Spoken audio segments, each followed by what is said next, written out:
Somanik jatining alam tinuding jagat. Nggih. Bathara Rekatama. Ana apa kowe sapa?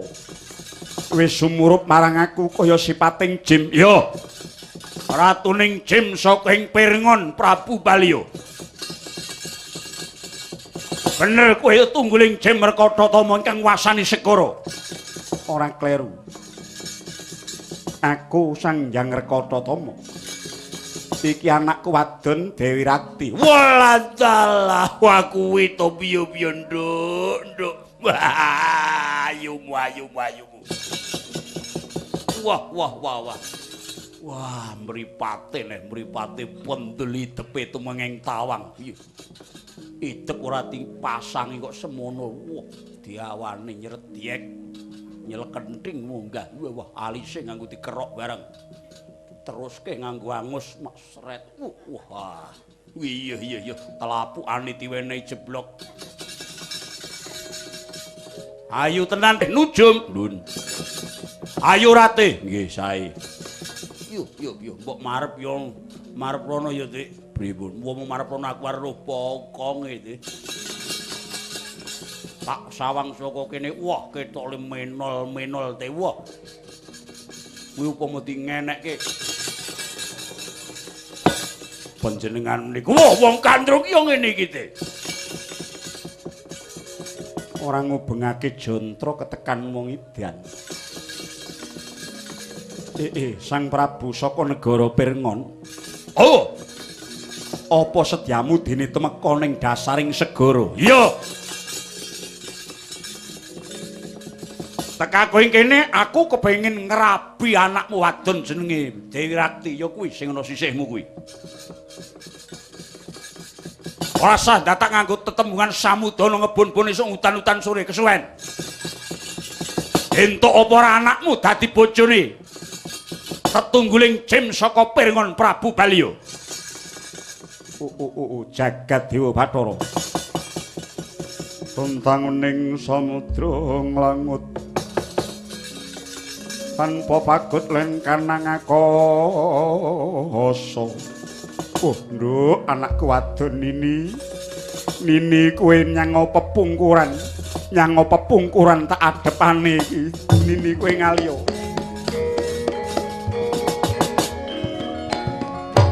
Baliya, apa? Anakmu ndalakun semingkir. Sumurupa nadyan to aku anakku karo kowe klebu ewa jin. Nanging ngerti yo. Wong kang bakal mangun bojakrama iku kudu timbang bobote. Kurang timbang apa? Ing atase mung det diapurane anakmu entuk tetungguling ratu saka Pirngon Prabu Baliya.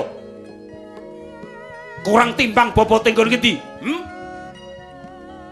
Anakku wadon Sulistyeng Warna ora tak gadang dadi bojoning ratu jim ingkang ngambeke culika kaya patrem. Titikane culika nggon ngendi? Kowe sing nglar saka adeking tata krama. Kowe nglamar anaking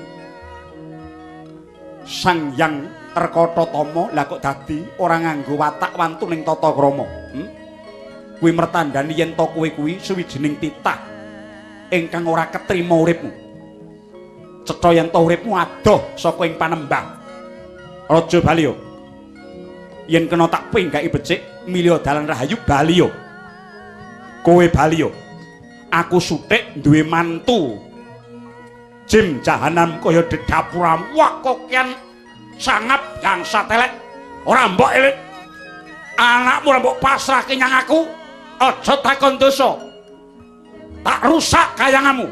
Mara gage jajalan kaprawiran. Wah, bali nyang acal kamulanmu barat.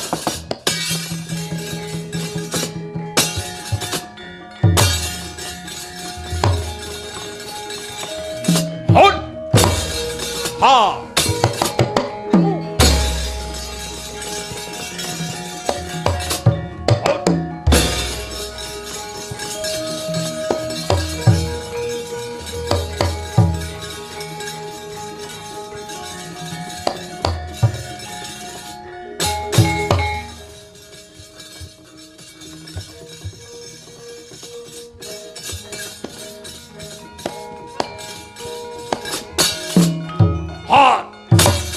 oh.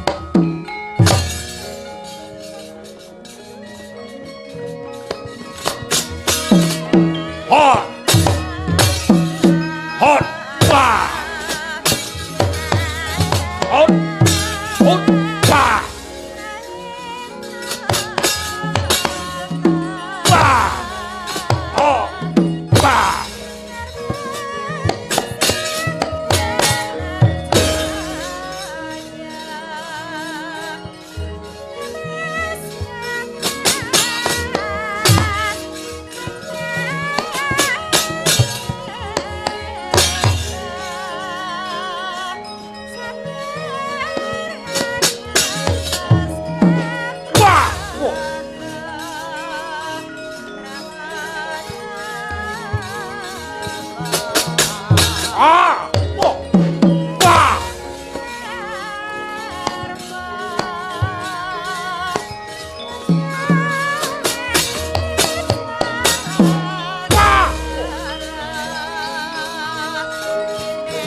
Hot.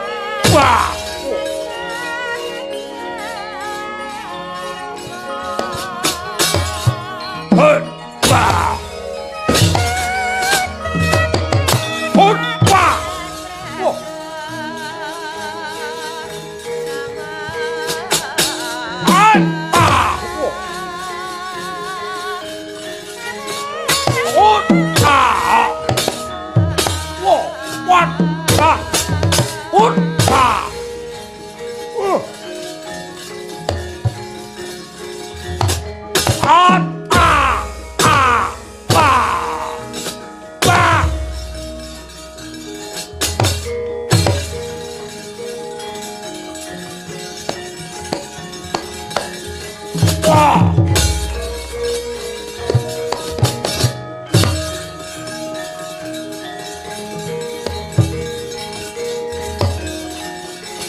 Oh.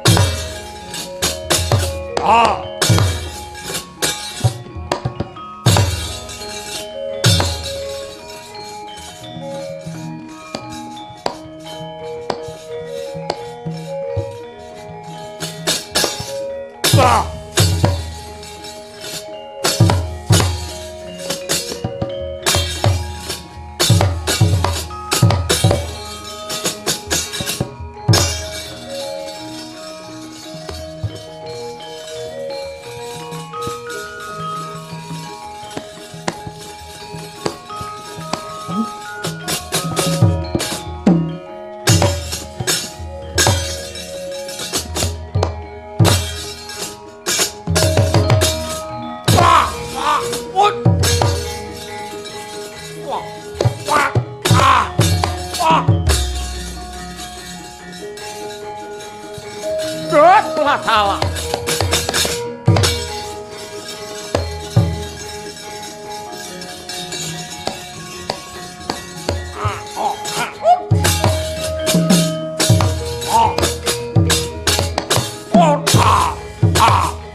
Ye.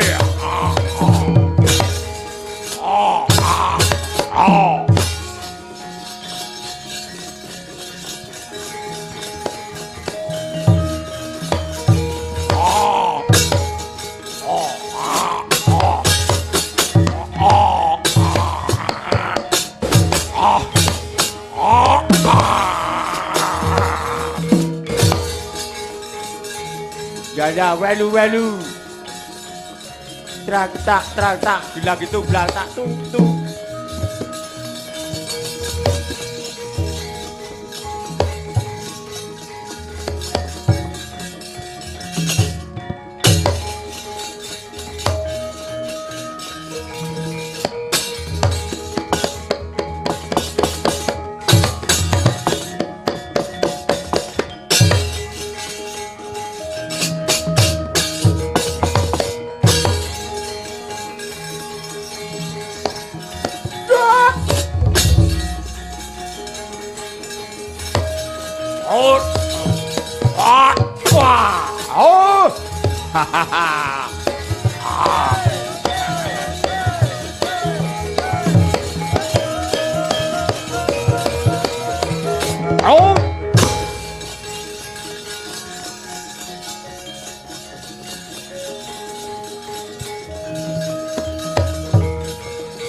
Ayo katongno butimu. Yuyut Rekototama. Ora susah kowe pamer kasekten ana ngarepku. Ayo minggat. Gelem bali gondol anakmu hilang nyawa.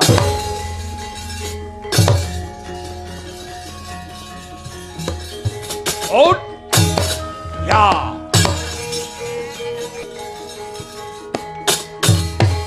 Wah, kejadian. Hoi. Ah. Hoi. Wah. Ah. Wut. Ah. Ah.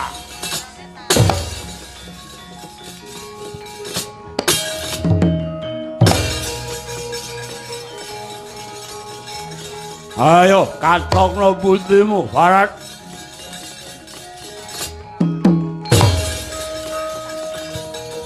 Out. Hoi. Wah. Oh. Hoi.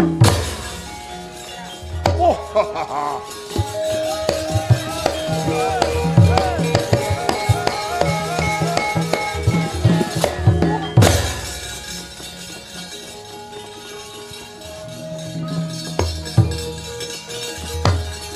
Out.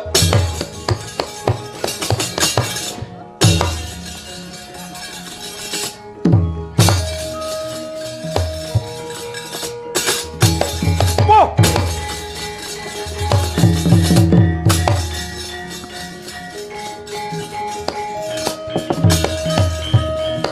Gedrek perang rame. Tungguling jempirengon nenggih Prabu Baliya. Lumawan Bathara Rekototama ya Bathara Yuyut ingkang wasani seganten. Pabet ketaman pengabaran geni panas mulat-mulat nganti bisa gawe umoping Jalanidhi. Kathah Burontaya ingkang samya pecah. Nanging mangke ana kaelokan ana ingkang kumambanging warih. Anenggih Sang Hyang Tunggal ingkang binadok ngalun duk rumuhun. Pungun-pungun Bathara Yuyut ya Sang Hyang Rekototama. Dupi mulat Kang Pramana Jati. Sigra sinaut Sang Hyang Tunggal.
sikara kyana pate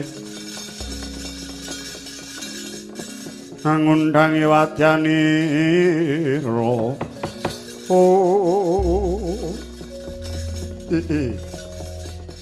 Nun mangke rumiyin kepango kula badhe Wilaganda jengandika menika sinten? Menawi ndangu jasad kula nami kula pun tunggal. Jengandika menika sinten? Kula menika tetungguling jim ingkang ngreksa seganten sawetahipun menika. Nami kula Rekathatama inggih ratuning yuyu. Inggih winastan Sang Hyang Yuyut. Mekaten Pukulun. Kenging menapa jengandika kisanak lajeng kumambang wonten ing toya seganten binadhok ing alun. Estunipun waleh-waleh menapa kula nedheng mertapa wonten gisi ing samudra nanging jebul wonten toyaning seganten ingkang lumarep ing dedharatan satemah. Angebat anggen kula tapa brata kula katut kasempyok ing banjiring alun. Satemah kula mboten saged ebah senadyan budi nanging tetep mboten saged krida kula ngawonaken dhateng galak ing ombak ing seganten. Nggih, pancen kapara nyata bilih seganten wekdal sakmangke kados mumbul badhe ngelem daratan. Malah kepasang yoga katuju ngenu menawi paduka menika Sang Hyang Tunggal. Mbok inggih wonten suka liyaning penggalih paring pitulungan dhateng kula. Menapa ingkang saged kula aturaken Pukulun? Wonten setunggaling jim tetunggul saking negari Pirngon naminipun Prabu Balya. Ingkang badhe ngersakaken yoga kula estri nami Dewi Rakti. Inggih Dewi Rekatawati. Rene nyatanipun kula mboten remen dhateng lagak lagon miwah lelagyanipun lan ugi anak kula ingkang dereng anggadhahi prentuling raos tresna. Mila kula tulak panglamaripun wekasan mboten trimah raosipun Prabu Balya lajeng gempur kayangan kula ing seganten mriki. Ngedalaken pangaribawa panas ngantos kathah mina-mina jroning samudra ingkang katriwandan. Menawi mboten ninggal pikantuk pitulungan tartamtu kados kinebat dewaning Antaka. Seganten menika umup mawalikan. Mila Sang Hyang Tunggal kula nyuwun gungan dhateng jengandika. Wonten suka liyaning penggalih paring sih kadarman pitulungan dhateng kula nyirnakaken nyingkiraken ratuning jim Pirngon nenggih Prabu Balya. Gunjang ganjing langit kelap-kelap aton lir kincang alis risang mawe gandrung.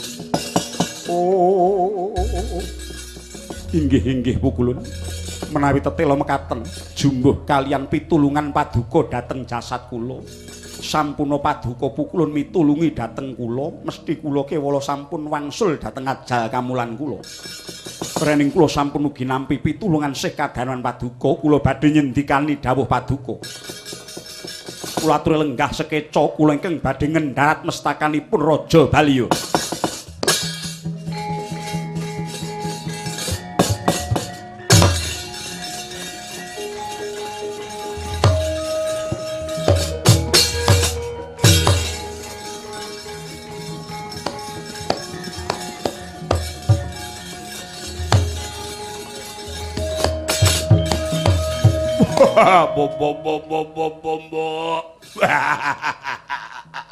Sekar kambut cangkemmu menengo. Sapa kowe? Sang Hyang Tunggal. Sang Hyang Tunggal aku tahu krungu. Kowe tedhak turune Sang Hyang Wenang. Putune Sang Hyang Nurrasa lan Nur Cahya. Dasar kepara nyata. Jim Balya saka negara Pirngon. Kowe mentengel ana kene arep ngalang-alangi sedyaku nggonku bakal mondhong anake Rekathatama. Pancen aku serayane Pukulun Bathara Rekathatama. Ayo boyongen Dewi Rakti nanging langkaana batange Sang Hyang Tunggal. Wah, gaglek ya. Hot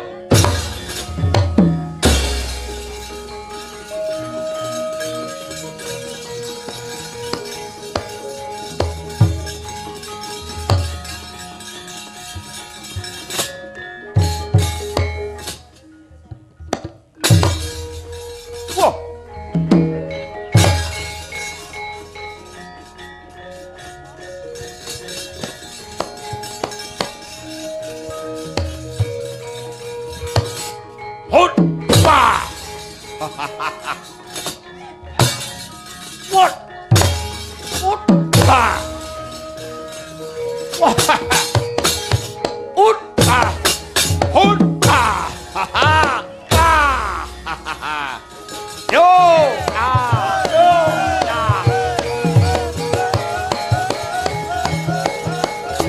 Ah.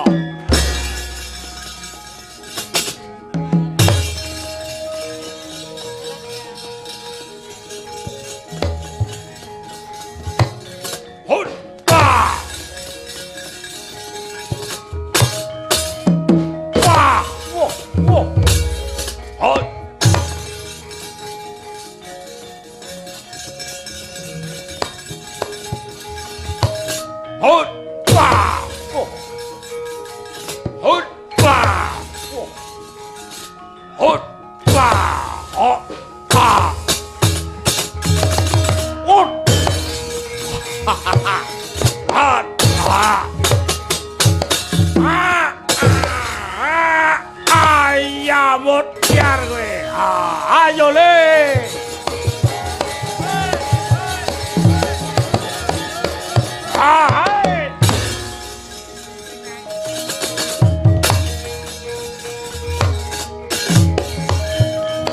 Panoks maning jaji laknat.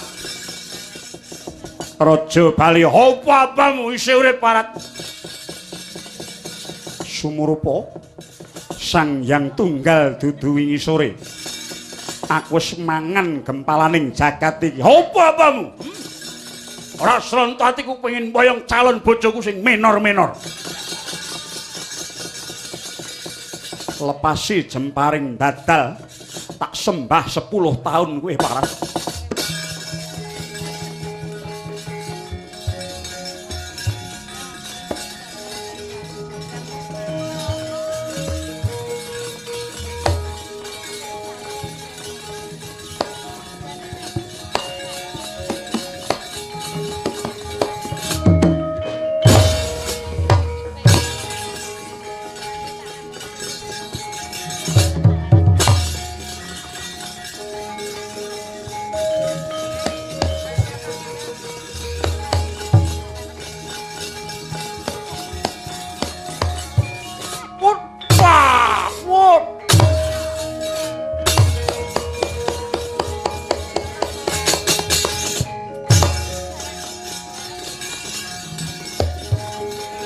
Waduh Gusti, wah mati aku.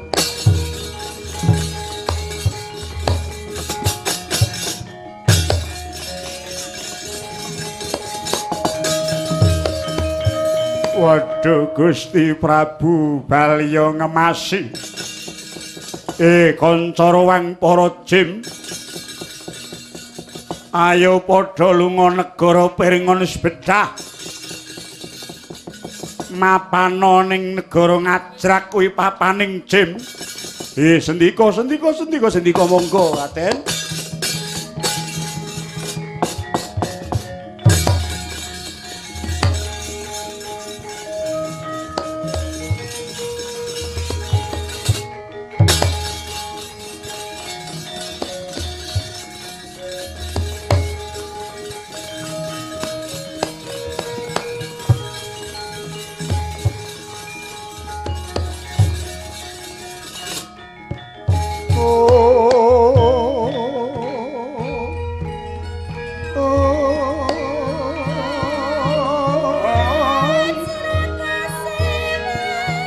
Soroting pandam sumulamatan jroning pasareyan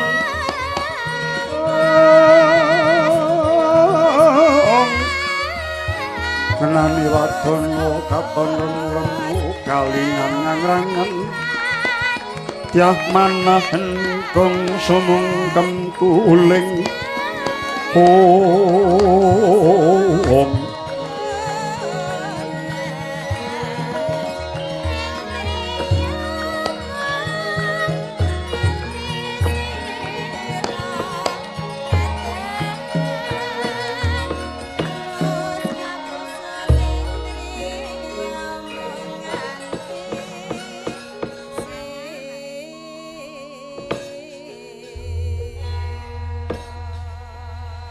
Aduh, sepinten to bombong bengeng manah kula dene semanten pitulungan paduka Sang Hyang Tunggal. Inggih, Sang Rekata Tama dawah sami-sami. Waduh, nanging menawi kula lan yoga kula Rekatawati nggih pun Dewi Rakti menika boten pikantuk sih pitulungan paduka Sang Tunggal. Kinten kula ing mriki sampun remuk bubuk dadi rempon. Kula namung sakdermi nindakaken jejibahan jer sedaya winengku dening Kang Muruping Gesang Pukulun. Iya. Namung sampun kesesa kundur keparenga lenggah wonten ing kayangan kula ngriki. Wigatosipun menapa? Pale-pale menapa? Kula badhe atur pasugatan ingkang boten sepintena wujudipun. Inggih menika anak kula estri menika. Boten kentang kanthi nalangsaning raos kula dene ing ngatasipun namung yoganing Jim Yuyu. Ewa dene dipun sugakaken kunjuk wonten paduka Sang Marting Bawana Sang Hyang Tunggal. Mbok inggih wonten keparing enggalih nampi pasuwitanipun anak kula. Irem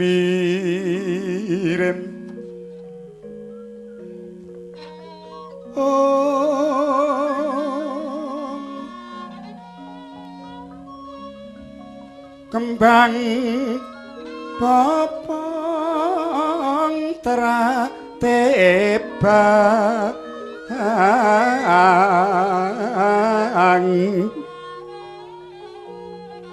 rerayungan lung melengkung lengkung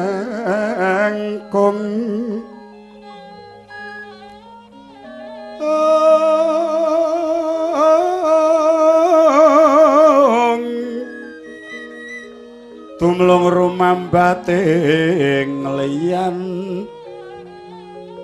mawe semu kang mawuras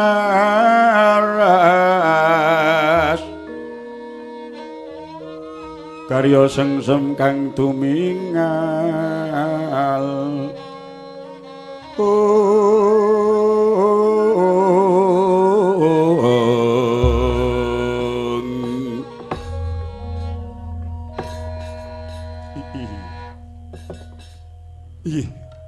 ngantos kula mboten saged ngucap pukulun ngaturaken genging panuwun ingkang tanpa pepindhan namung menapa mboten badhe gelo ing tembe wingkingipun sababipun menapa pukulun Sang Hyang Tunggal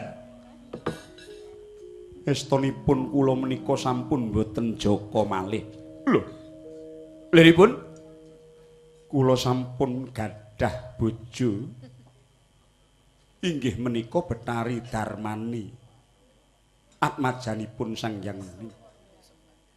Lajeng kula sampun peputra 3 cacahipun. Ingkang sakmangke mapan wonten ing Kayewangan. Menapa mboten badhe cuwa ing raosipun putra Jingandika Yayi Dewi Rakti. Nduk. Rakti, kula wonten pangandika ing dawuh Rama. Ger, aja kurang pangapuramu ya, Ger. Aja kurang pamengkumu. Pun bapa wis kebanjur ngaturake ucap ana ngersaning pukulun Sang Hyang Tunggal iki nyugokake kowe, Ger, nanging perantine pukulun Sang Hyang Tunggal paring dawuh lamun wis kagungan putra 3. Tobat. Kula mboten napa-napa, Bapak. Piye?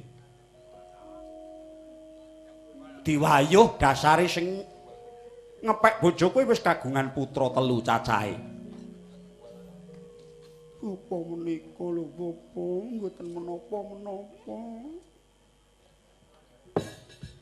Nadyan sampun peputra. Katresnan menika ora uruping jiwa luhur ta Bapak awit wiwit kula ningali kridanipun Sang Hyang Tunggal anggenipun tetulung dhateng paduka lan kula. Raos kula sampun kejiret rasaning katresnan Bapak. Mongko rasaning raos tresna menika mboten mikir menapa kewala. wontenipun inggih namung tresna lho Bobo. Duwe bojo tur anake 3, mboten menapa-menapa.